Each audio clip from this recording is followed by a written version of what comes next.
మోసం చేసే వాళ్ళకన్నా మోసపోయే వాళ్ళ తప్పే ఎక్కువ అంటారు ఈ జనాలంతా.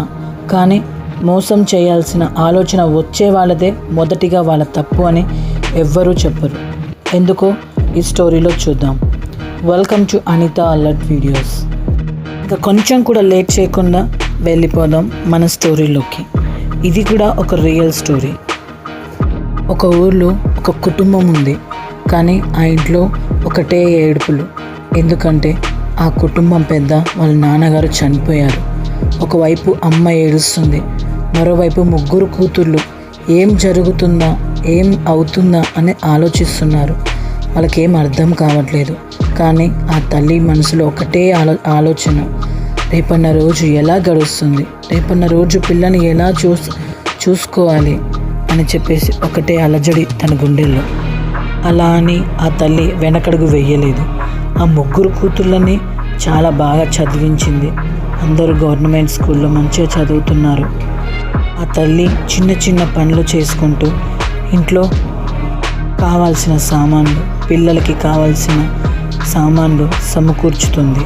అలానే వాళ్ళు మరీ పెద్ద పిల్లలైతే కాదు, చిన్న పిల్లలు కాబట్టి వాళ్ళ చదువుకి కావాల్సిన ఖర్చులు మొత్తం తనే చూసుకుంటుంది. కొన్ని రోజుల తర్వాత తన మూడో కూతురు చిన్న పాప కొన్ని హెల్త్ ఇష్యూస్ వల్ల తను మరణించింది. తన తండ్రి కొన్ని రోజులకే మరణించిన తర్వాతనే ఈ మూడో కూతురు కూడా మరణించింది కొన్ని హెల్త్ ఇష్యూస్ వల్ల. అప్పటికే వాళ్ళ అమ్మ చాలా కృంగిపోయింది. మరియు మన మూడో పాప కూడా ఇలా అయిపోయేసరికి తను చాలా బాధపడింది. ఆ బాధని తట్టుకోలేక అమ్మ కూడా హెల్త్ ప్రాబ్లం వచ్చేసింది. అప్పటికి కొన్ని రోజులు హాస్పిటల్లో జాయిన్ చేశారు. కొన్ని నెలల తర్వాత వాళ్ళ అమ్మగారు గిట్ట క్యూర్ అయ్యారు. కొంచెం కాలం గడుస్తున్న కొద్దీ బాధను మర్చిపోయారు. అలానే కొన్ని సంవత్సరాల తర్వాత పెద్ద పాప ఇంటర్మీడియట్ చదువుతుంది, రెండవ పాప 10వ తరగతి చదువుతుంది. వాళ్ళ అమ్మగారు చిన్న షాప్ పెట్టుకున్నారు. వాళ్ళ ఉన్న దాంట్లో వాళ్ళు చాలా సంతృప్తిగా, చాలా సంతోషంగా ఉన్నారు. అప్పుడే అమ్మ తరపున వాళ్ళు పెద్ద పాపకి పెళ్లి చేయాలి అని చెప్పి వచ్చారు. వాడు ఇన్ని సంవత్సరాల్లో ఒక్కసారి కూడా రాని వాళ్ళు మొదటిసారిగా నా పెళ్లి గురించి వచ్చారు అని చెప్పేసి పెద్ద అమ్మాయికి చాలా డౌట్ వచ్చింది. ఎందుకో తెలియదు, పెద్ద అమ్మాయికి చాలా డౌట్ వచ్చేసరికి, లేదు నేను పెళ్లి చేసుకోను, నేను చదువుకోవాలి, అలానే మా అమ్మని బాగా చూసుకోవాలి, చిన్న చెల్లిని కూడా బాగా చదివించాలి అని చెప్పేసి తను పెళ్ళి వద్దని చెప్పేసి మాట్లాడింది. అలా పెద్ద పాప అనేసరికి మళ్ళీ ఇంకో ప్రశ్న అడిగింది.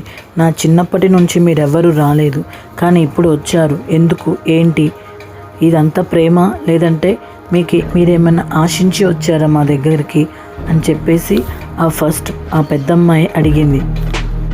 అప్పటికే ఆ అమ్మకి కూడా ఏదో మూలన చిన్న డౌట్ స్టార్ట్ అయింది. అవును, మా అమ్మ తరపున నా తరపున వాళ్ళు ఎవరూ రాలేదు ఇన్ని రోజులు, ఇన్ని సంవత్సరాలకి మేము ఎలా ఉన్నాం, బతుకున్నామా, పోయామా, తిన్నామా, ఎక్కడున్నాం అని ఎన్నడూ మా దగ్గరికి రాలేదు. కానీ ఇప్పుడు పనిమారిగా వచ్చి నా పెద్ద బిడ్డ పెళ్ళి చేయాలి అని అనుకుంటున్నారు. ఎందుకో ఏంటో, దీనికి ఖచ్చితంగా ఏదో ఒక కారణం ఉండుంటుంది అని చెప్పేసి ఆ అమ్మ ఆలోచించింది. అప్పటికే వాళ్ళ ఫస్ట్ పాప గట్టిగా అడిగేసింది అమ్మ తరపున వాళ్ళని, ఎందుకు నిజం చెప్పండి, ఎందుకు ఇప్పుడు మీరు వచ్చారు మా దగ్గరికి, నాకు పెళ్ళి చేయాలని చూస్తున్నారు ఎందుకు అని చెప్పేసి అనగానే అందులో ఒకరు వీళ్ళ మంచి కోరేవారు కాబట్టి వాళ్ళు చెప్పారు. ఏమని అంటే, అవునమ్మా, ఎందుకంటే మీ అమ్మగారి పేరు మీద కొంత ప్రాపర్టీ ఉంది, దాని గురించి ఇన్ని రోజులు ఎవరూ మాట్లాడలేదు, కానీ ఇప్పుడు ఆ ప్రాపర్టీ మీ అమ్మగారి పేరు మీద ఉంది, అందుకనే వాళ్ళ తరపున వాళ్ళు రాయించుకోవడానికి నీకు పెళ్లి చేసి మీ అమ్మగారిని వాళ్ళ దగ్గరికి ప్రేమగా తీసుకుంటున్నట్టు నటించి ఆ ప్రాపర్టీ మొత్తం వాళ్ళు తీసుకోవాలి అని ఆలోచన వేశారు. కానీ మీరు ఒప్పుకోరు అని చెప్పి అందుకే మొదటిగా నీకు పెళ్లి చేసి పంపించాలి అనే వాళ్ళ ఆలోచనతో వాళ్ళు వచ్చారు. అంతలో మీరేమన్నారు అంటే, వద్దు, నాకు పెళ్ళి వద్దు అని నువ్వు అనేసరికి వాళ్ళందరూ ఇప్పుడు మీ మీద కొంచెం కోపంగా ఉన్నారు, కానీ మీరు జాగ్రత్తగా ఉండండి అని మరీ చెప్పి వెళ్ళారు. వాళ్ళ తరపున ఒక మనిషి. ఎందుకో తెలియదు, మోసం చేయాలని ఎందుకు వస్తారో తెలియదు. మనుషులు ప్రాపర్టీ మీద ఉంటుందా? ప్రేమ, దయ ఇలాంటివి ఏది లేదా ఈ ప్రపంచంలో? అంత స్వార్థంతో నిండిపోయిందా అని ఆ పెద్దమ్మాయి చాలా బాధపడింది. అలానే వాళ్ళ అమ్మగారు కూడా కొంచెం ఎక్కువగా స్ట్రెస్ అయ్యేసరికి తను మళ్ళీ హాస్పిటల్ పాలైంది. అక్కడ ఇక్కడ కొంచెం మనీ అడిగి వాళ్ళ అమ్మని హాస్పిటల్లో మళ్ళీ కొన్ని 2-3 డేస్లోనే రికవరీ అయి తను మళ్ళీ రిటర్న్ వచ్చింది వాళ్ళ అమ్మ.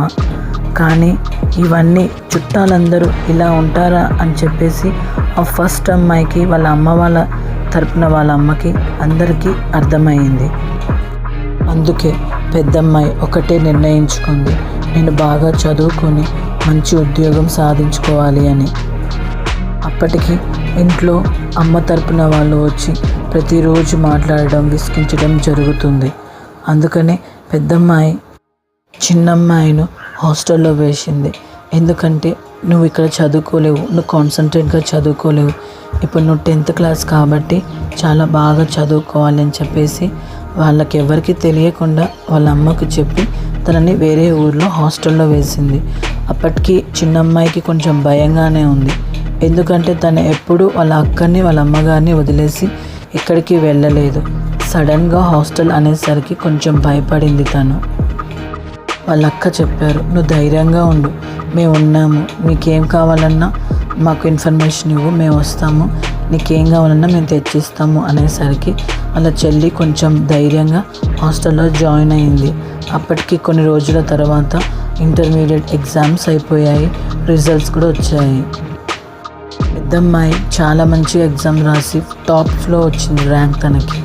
అలానే కొన్ని కాలేజీలు తనని మా కాలేజ్లో జాయిన్ అవ్వండి అని చెప్పేసి తన ఇంటికి వెళ్ళి మరీ అడిగారు. అయితే తను ఏ కాలేజ్ చూస్ చేసుకుందో తనకే తెలియాలి.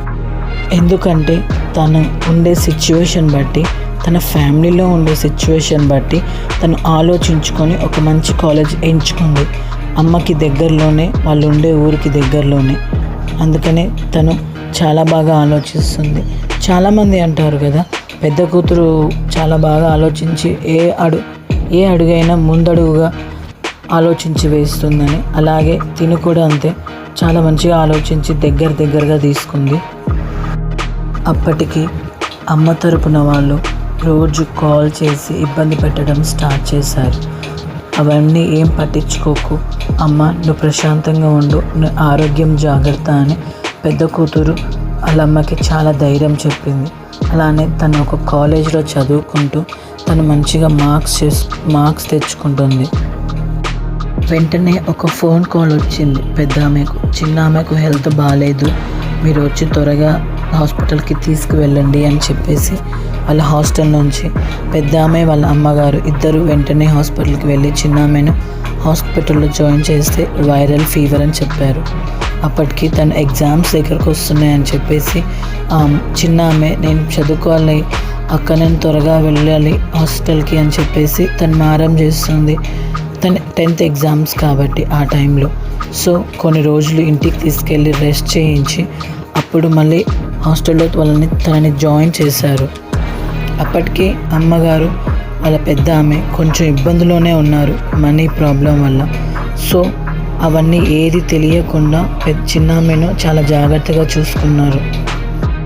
కానీ వాళ్ళ అమ్మగారు పెద్ద పాప దగ్గరకు వచ్చేసి, మనకి డబ్బులు లేవు కదా, మనమే ఇబ్బందుల్లో ఉండు, చెల్లికి ఎందుకు ఇంత భరోసా ఇస్తున్నావు అని చెప్పేసి అడగగానే పెద్ద పాప అన్నది, ఎంత ఇబ్బంది వచ్చినా, ఎంత కష్టం వచ్చినా, ఎంత నరకం వచ్చినా గిట్ట చిన్న పాప చదువు అయితే ఆపకూడదు, నేనైతే కొన్ని రోజులు నా చదువు పూర్తి చేసుకుంటాను, నాకు ఖచ్చితంగా నేను ఉద్యోగం సాధిస్తాను అని పెద్ద అమ్మాయి వాళ్ళ అమ్మగారికి చాలా భరోసా ఇచ్చింది.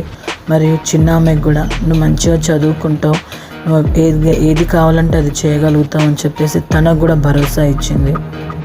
దాని తర్వాత రోజు చిన్న ఆమె హాస్టల్లో పంపించేసి పెద్ద ఆమె కాలేజ్కి వెళ్ళిపోయింది. యాజ్ యూజువల్గా వాళ్ళ అమ్మగారు షాప్లోనే ఉన్నారు. ఎంత ఇబ్బంది వచ్చినా గిట్ట వాళ్ళ అమ్మ తరపున వాళ్ళు ఎంత ప్రెషర్ చేసినా గిట్ట ఆ ప్రాపర్టీ అయితే ఇవ్వటానికి వీళ్ళు సిద్ధంగా లేరు. ఎందుకంటే అమ్మ వాళ్ళ తరపున ఉండేది, తనకంటూ ఉండేది ఒక ప్రాపర్టీని. ఎందుకంటే ఆ ప్రాపర్టీలో ఉన్నది వాళ్ళ అమ్మ వాళ్ళ నాన్నగారి సమాధులు కాబట్టి. అందుకే ఆ అమ్మ, నేను ఆ ప్రాపర్టీ ఎవరికి ఇవ్వను, అది నాకే కావాలి, నాకే చెందాలి అని చెప్పేసి అంత ధీమాగా, అంత గట్టిగా, అంత మొండిపట్టుగా కూర్చున్నారు. ఆ మొండిపట్టుతోనే కొన్నాళ్ళు గడిచిపోయాయి.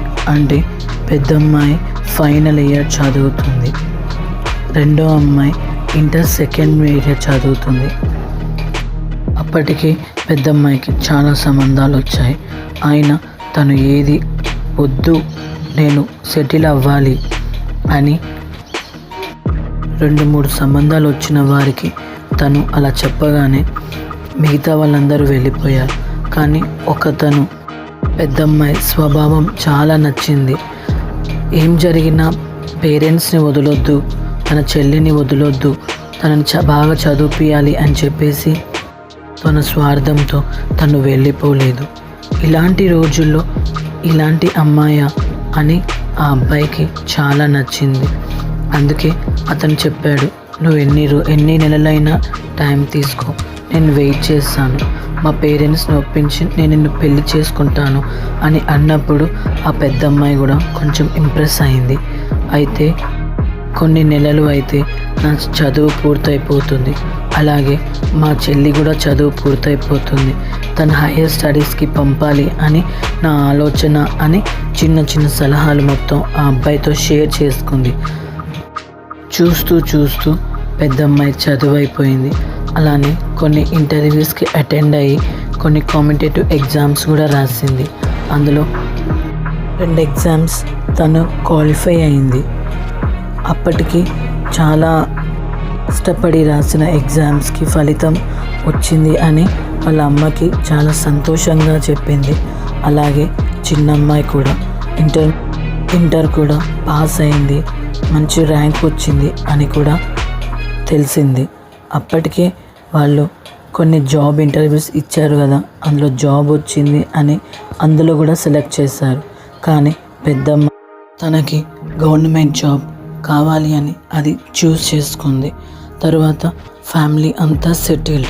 అలానే వాళ్ళ అమ్మగారి ప్రాపర్టీ కూడా చాలా చాలా చాలా ఏళ్ళ తర్వాత ఆ ప్రాపర్టీ పూర్తిగా వాళ్ళ అమ్మ సొంతం అయిపోయింది. తను చాలా హ్యాపీగా ఫీల్ అయింది. అలానే ఆ అబ్బాయి కూడా వచ్చి, ఇప్పుడు నువ్వు సెటిల్ అయ్యావు, ఇప్పుడు మనం పెళ్లి చేసుకుందామా అని అడిగేసరికి వాళ్ళ అమ్మగారు, వాళ్ళ పెద్ద ఆమె, చిన్న ఆమె అందరూ ఒప్పుకున్నారు. చాలా సంతోషపడ్డారు. రోజులకి పెద్ద అమ్మకు పెళ్ళి అయిపోయింది. వాళ్ళు ఒక సొంత ఇల్లు కొనుక్కున్నారు. దాంట్లో వాళ్ళు చాలా హ్యాపీగా ఉన్నారు. చూసారుగా, తండ్రి లేకపోయినా కూడా అమ్మాయి చాలా బాగా చదువుకొని ఎదురెళ్ళి ఎంత మంచి స్థాయికి వచ్చిందో. సో ఈ స్టోరీ విన్నాక మీకు ఏమనిపించిందో కామెంట్ చేయండి. అలానే నా ఈ నైట్ జర్నీలో మీరందరూ ఎంజాయ్ చేశారు అని అనుకుంటున్నాను. మీకు ఈ వ్యూ ప్లస్ నైట్ జర్నీ అంటే ఎవరికి ఇష్టమో ఖచ్చితంగా కామెంట్ చేయండి. అండ్ స్టోరీ ఎలా ఉందో, మీకు ఏమనిపించిందో అది కూడా కామెంట్ చేయండి. And please don't forget support my channel, subscribe చేయండి. And thank you so much once again. Thank you so much for watching this video, and don't forget to subscribe Anita Alert videos. ఇంకో కొత్త స్టోరీతో మళ్ళీ కలుద్దాం.